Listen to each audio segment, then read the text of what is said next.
بدگمانی کے سر اور پیر نہیں ہوتے، کچھ نہیں ہوتا، کچھ بنیاد ہی نہیں، بس دل دماغ میں ایک بات گھس گئی کہ یہ صاحب میرے مخالف ہیں، یہ میرے مخالف ہے، یہ میرے ہر اچھے کام سے ناراض اور ہر برے کام سے خوش ہوتے ہیں، میرے اوپر کوئی مصیبت آتی ہے تو انہیں بہت خوشی ہوتی ہے، اور میری اچھائی جب یہ دیکھتے ہیں انہیں تکلیف ہوتی ہے، یہ ہمیشہ میرا برا چاہتے ہیں، میرا اچھا نہیں چاہتے۔ بھئی کیا دلیل ہے؟ دلیل کچھ نہیں، ایسا مجھے لگ رہا ہے۔ میری کسی سے لڑائی ہے، آپ کی کسی سے لڑائی ہے، ان کی کسی سے لڑائی ہے، ان کی کسی سے لڑائی ہے، جہاں کہیں دو مسلمان، دو بھائی، دو رشتہ دار، ایک بستی میں رہنے والے دو شخص آپس میں ایک دوسرے سے دوری پاتے ہیں تو اگر آپ غور کریں گے تو اس میں سبسٹنس کچھ نہیں ہوگا،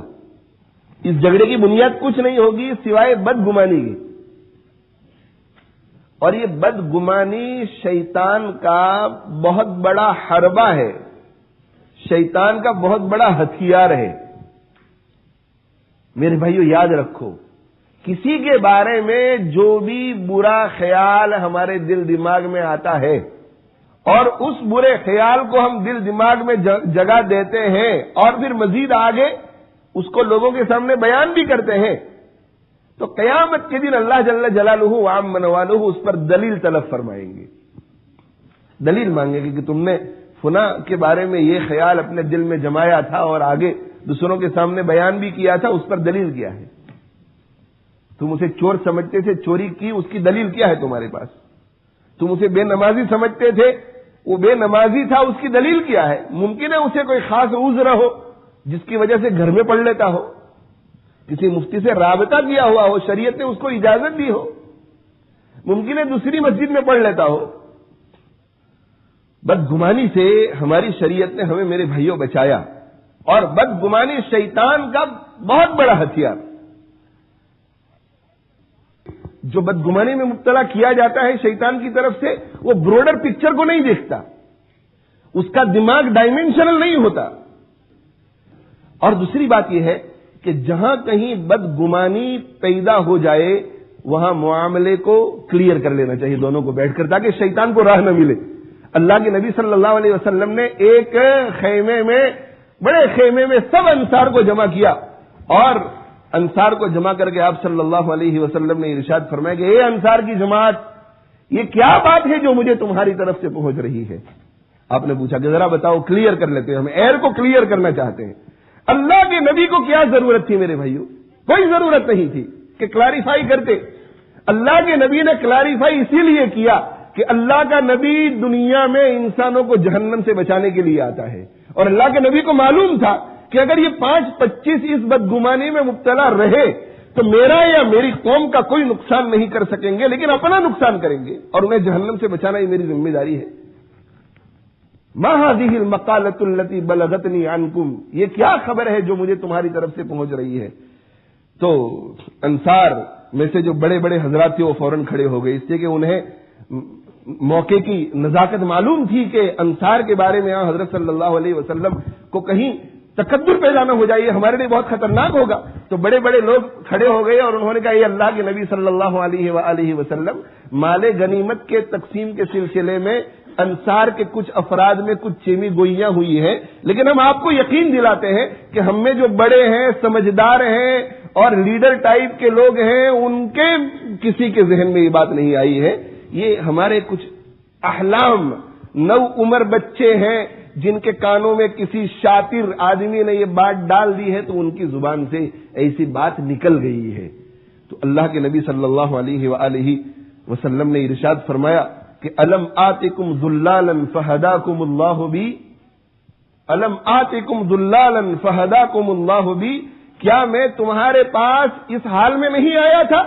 کہ تم جہنم کے راستے پہ پڑے ہوئے تھے اور اللہ نے میرے ذریعے تمہیں جنت کے راستے پہ ڈال دیا؟ اس سے بڑھ کر انعام تم کیا چاہتے ہو؟ تم اونٹ اور بکریوں میں پڑے ہوئے ہو، میں تمہارے پاس تمہارے گمراہ ہونے کی حالت میں آیا تھا، اللہ نے میرے ذریعے تمہیں ہدایت دی، اور جب میں مکہ مکرمہ چھوڑ کر مدینہ منورہ آیا تھا اس وقت تم منتشر ہو چکے تھے، اوس اور خزرج کی لڑائی چل رہی تھی، تم ایک دوسرے کے خلاف جنگ میں مبتلا تھے اور دست و گریباں تھے کہ اللہ تعالیٰ نے میرے آنے کی برکت سے تمہارے دلوں کو جوڑ نہیں دیا؟ کیا میرے آنے کی وجہ سے ایسا نہیں ہوا، ایسا نہیں ہوا، ایسا نہیں ہوا، ایسا نہیں ہوا؟ اللہ کے نبی صلی اللہ علیہ وسلم نے تقریر فرمائی، یہ صفائی کرنے کی کیا ضرورت تھی؟ آپ کو کوئی ضرورت نہیں تھی، لیکن کیوں صفائی کر رہے ہیں؟ کہ ان نوجوانوں کے ذہن صاف ہو جائیں۔ اور پھر حضرت صلی اللہ علیہ وآلہ وسلم نے ان کے دل میں جو ایک کھٹک تھی، اور میرے بھائیو اصل کھٹک جو تھی وہ یہ تھی کہ اب مکہ فتح ہو گیا ہے، کہیں ایسا تو نہیں کہ اللہ کے نبی صلی اللہ علیہ وسلم کا رجحان اپنی قوم کی طرف ہو جائے اور یہیں رہ پڑے اور ہم اللہ کے نبی سے محروم ہو جائے۔ یہ جو کھٹک تھی اس کا صفایا کہ آپ صلی اللہ علیہ وسلم نے فرمایا کہ اے انصار کی جماعت، کیا تم اس بات سے راضی نہیں ہو کہ قریش کی ایک جماعت تو اونٹوں کو لے کر اپنے گھروں کی طرف جائے گی، اور قریش کی دوسری جماعت چاندی کو لے کر اپنے گھروں کو جائے گی، اور قریش کی تیسری جماعت بکریوں کو لے کر اپنے گھروں کو جائے گی، لیکن اے انصار کی جماعت، جب تم حنین کے میدان سے مدینہ منورہ کی طرف جاؤ گے تو تم اللہ کے محبوب پیغمبر کو لے کر جاؤ گے، تم تو اللہ کے محبوب پیغمبر کو لے کر جاؤ۔ واللہ، اللہ کی قسم، لما تنقلبون به خیرا مما ينقلبون به، خدا کی قسم جس نعمت عظما کو لے کر تم اپنے گھروں کی طرف لوٹو گے وہ اس نعمت سے بہت زیادہ بہتر ہے جسے لے کر یہ جائیں گے، بکری اونٹ۔ المحیا محیاکم والممات مماتکم، اے انصار کی جماعت تم مطمئن رہو، اب زندہ رہوں گا تو تم میں زندہ رہوں گا اور مروں گا تو تم ہی میں مروں گا۔ عرض کرنے کا منشا یہ ہے میرے بھائیوں کہ بدگمانی سے دین تباہ ہو جاتا ہے۔ آپ صلی اللہ علیہ وسلم نے ارشاد فرمایا، ان الشیطان یجری من الانسان مجری الدم، انسان کے جسم میں جس طرح خون دوڑتا ہے اور گردش کرتا ہے، شیطان اسی طرح جسم میں داخل ہو کر گھومتا ہے اندر اور دل میں وسوسے ڈالتا ہے، جس کے نتیجے میں انسان بدگمانی کا شکار ہو کر اپنی آخرت کا بہت زیادہ نقصان کرتا ہے۔